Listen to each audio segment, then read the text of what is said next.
Honourable Member for St. James North. Thank you, Madam Deputy Speaker. I rise today to support the budgetary proposals and financial statements which have been laid in this Parliament by the Honourable Prime Minister and Minister of Finance. At the outset, I wish to, of course, acknowledge my honour and privilege for now the 12th year of my parliamentary representation of the people of St. James North.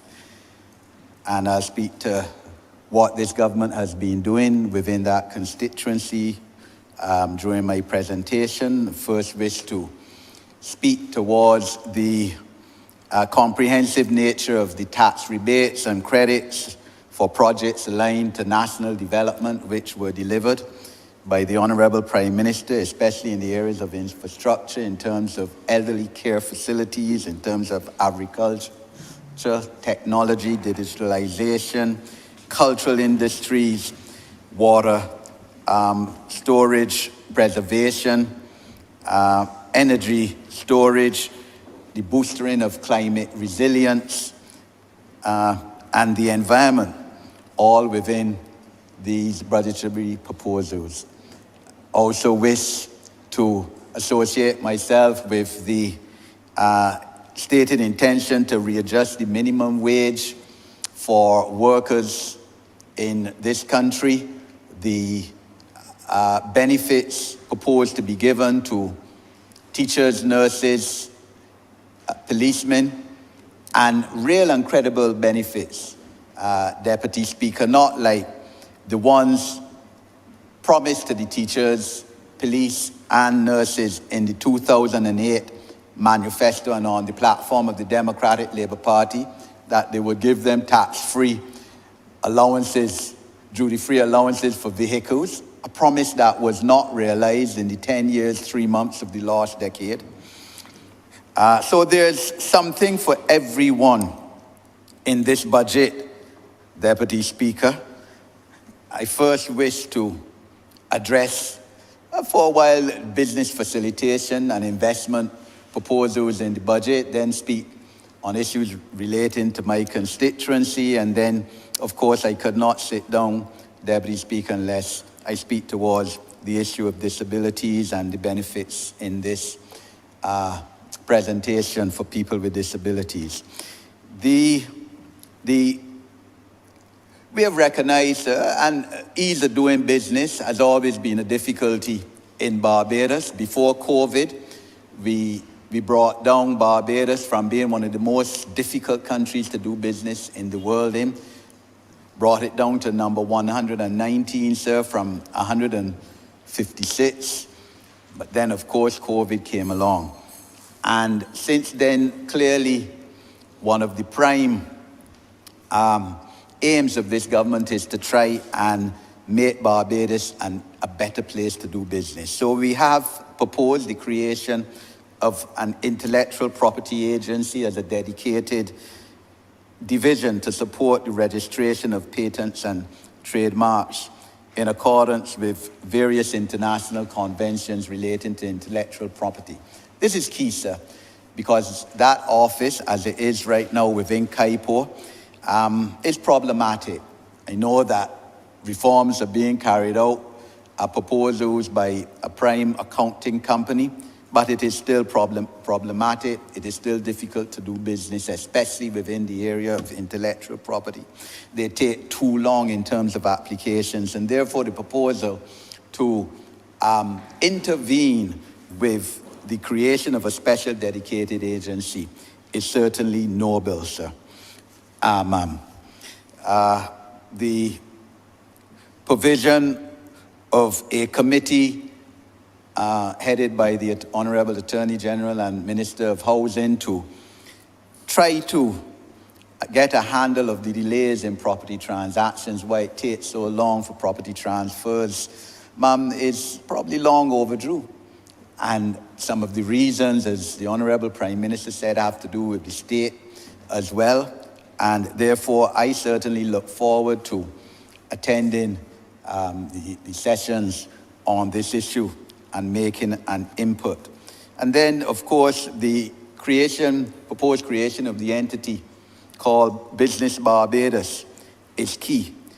The facilitation of business and ease of doing business, all spoken to in here, as well as the revamping and repurposing of KIPO with the launch of an expanded and upgraded digital registry during this financial year. Because growth and investment has to be led, yes, by the private sector. It's never led by any government. And these are some of the proposals that will ease such. The Honorable, I sat in amazement and listened to over 4.5 hours of the Honorable Leader of the Opposition yesterday. And quite honestly, I was wondering if he's speaking about the same country that we're living in. This abject poverty and hardship. But then I recall, Ma'am, that he made that same statement and those same propositions and accusations against the last government, the government of the last decade, especially at a speech in Top Rock in 2017, I think it might have been December, at which I spoke these exact same accusations.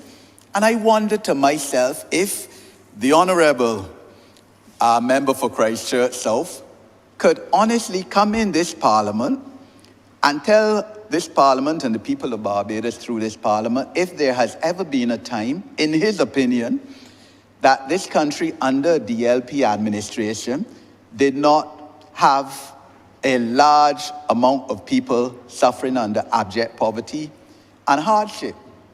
If he could honestly come and say so the next time he speaks and identify that period, I will be very happy. Because in my view, he cannot give any period, not after that speech that he made at Top Rock, when of course we were at the location where sewerage was swimming in the sea, and the Dems had absolutely no solution to deal with it, not only in the sea, but in the streets too. And the Dems had no solution to deal with it. And under the Honourable Member for Christchurch East, within 2-3 months, that storage was no longer the case after we came into office. But that is the nature of politics.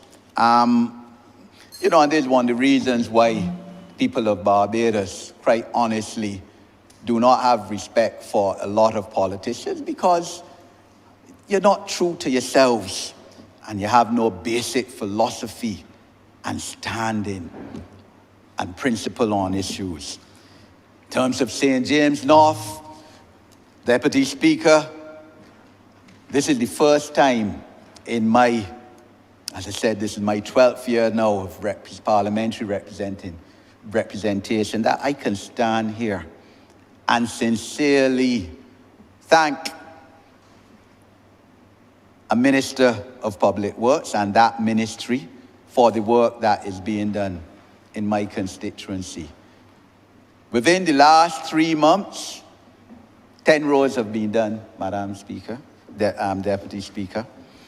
And within the last 14 months, 14 roads have been repaired, or at least the repairs started. Rotunda needs to be finished. But if someone on Christmas Day had told me, Edmund, by mid-March, 10 roads would have been repaired in your constituency, 10 more roads, or at least started the repairs and the vast majority completed, I would have asked them if they need a head examining. More roads have been repaired in St. James North in the last 3 months than in the whole entire history of Barbados. And I've advocated for this to be done since I was nominated candidate for this party, and it's being delivered. It is true that the job is not complete because there's still some roads in the St. Peter part of my constituency to be repaired.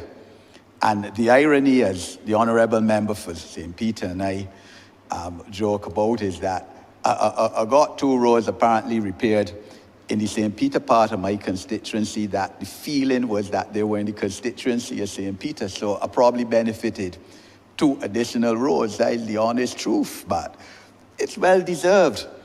But now there's still, most of the roads in the St. Peter part of my constituency, except those 2, are still need to be repaired. I think Lower Bakers is going to be repaired under the direction of the Honorable Prime Minister last week, and repairs should start to that this week, and that's much needed.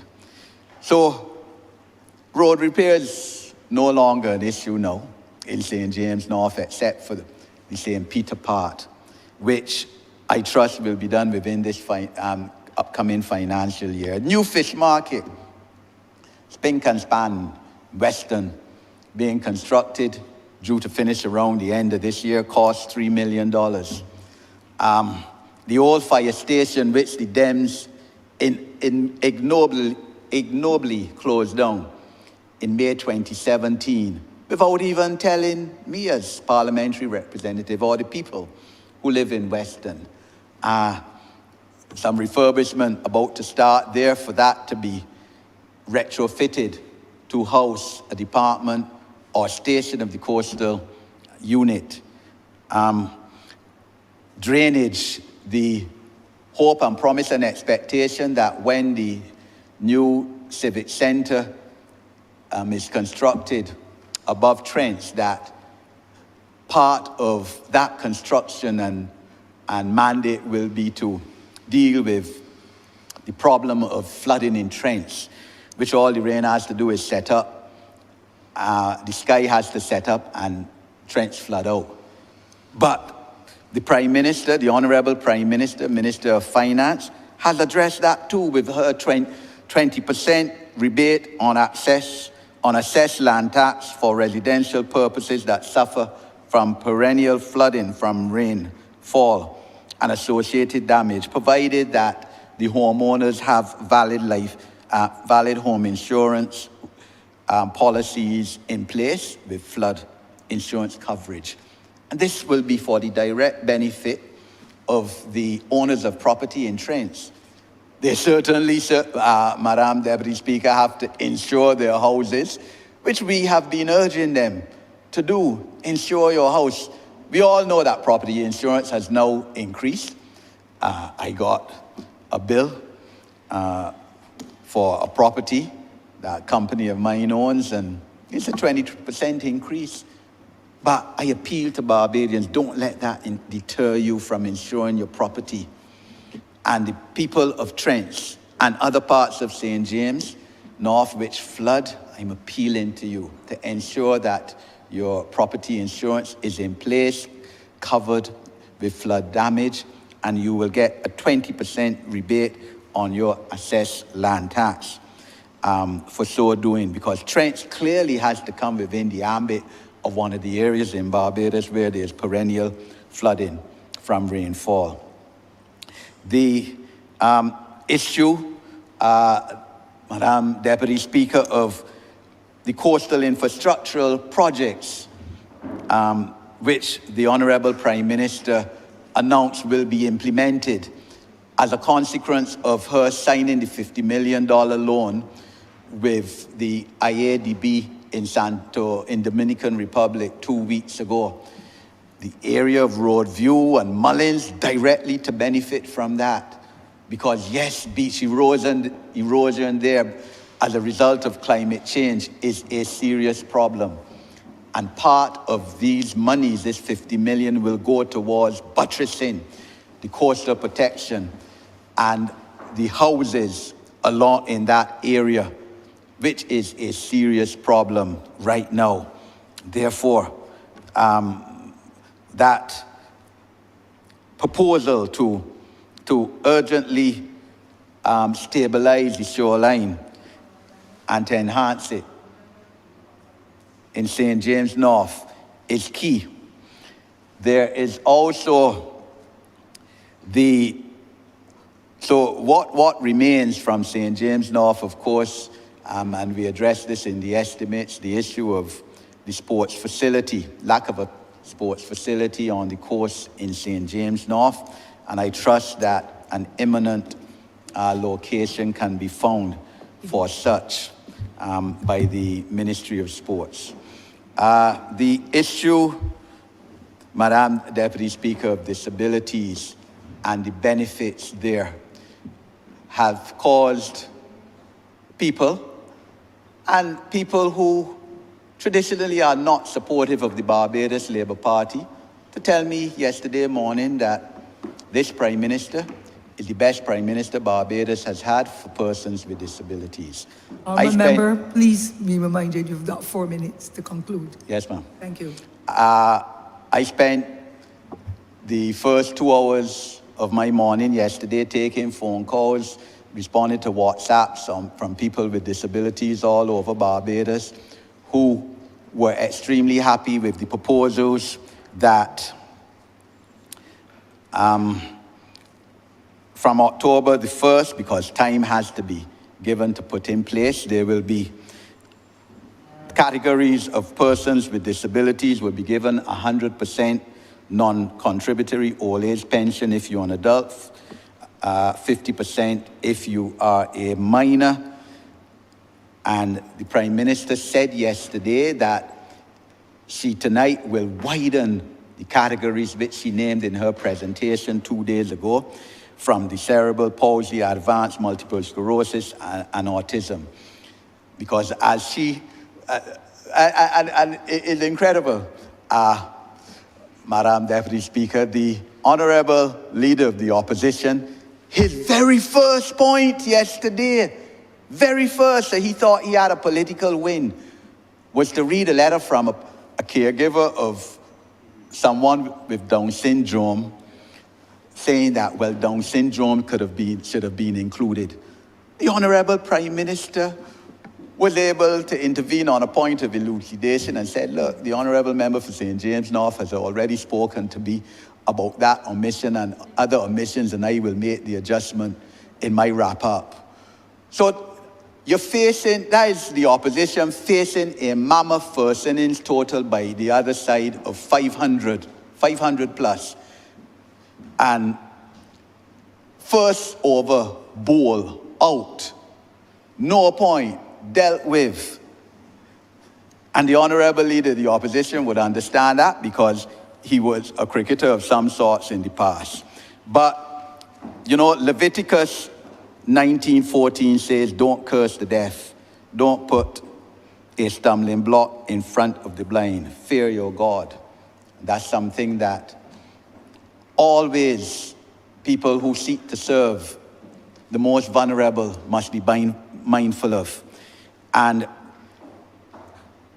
the National Insurance Act has not been changed for persons with disabilities and their benefits since its inception in 1967. We have called, people with disabilities, their stakeholders, have called on these changes which were announced 2 days ago for a very long time. Honourable Member, please make your wrap-up. And we look forward to these being implemented. Of course, I would urge, and I know that the Ministry of Labour and Ministry of Finance, Ministry of People Empowerment will speak with the stakeholders in the disabilities to make sure that the implementation of this is properly done. Just one more point, Madam Deputy Speaker. The issue of 2 new buses for the National Disabilities Unit is obviously key too, because accessibility and transport for persons with disabilities has been a problem for too long. People with disabilities having to pay $200 in many cases to go to their medical service providers or the QEH hospital and back. And this will help in that sense. And the Honourable Prime Minister also reminded that public service vehicles which have wheelchair adaptability for the purposes of providing public transport for such persons are imported free of customs duty and excise duty and VAT. So as the head of the PSV sector told me 2 weeks ago, they've received their supplementary from the government of Barbados to buy more public transport vehicles, and they are keen to also purchase some of those vehicles with these kind of tax exemptions that they have been given. The issue of the credit tax, 75% tax credit for provision of educational and life skill facilities for persons with special needs, and the greater intervention in terms of diagnostic testing and screening for the children at both public and private schools to enhance special needs education, and the teachers' assistive technologies and Honourable Member, I hate to interrupt you, yes, but we do have limited time. Okay, ma'am. And I'd like you please to make your concluding statement. Yes, ma'am. Thank you. Are all benefits for persons with disabilities. So I fully support these budgetary proposals and call on all Barbadians, right-thinking Barbadians, to let's put our hands on the Barbados block, and to move to make Barbados a better place for all of us. Thank you. I thank you. Thank you, Honourable Member. Honourable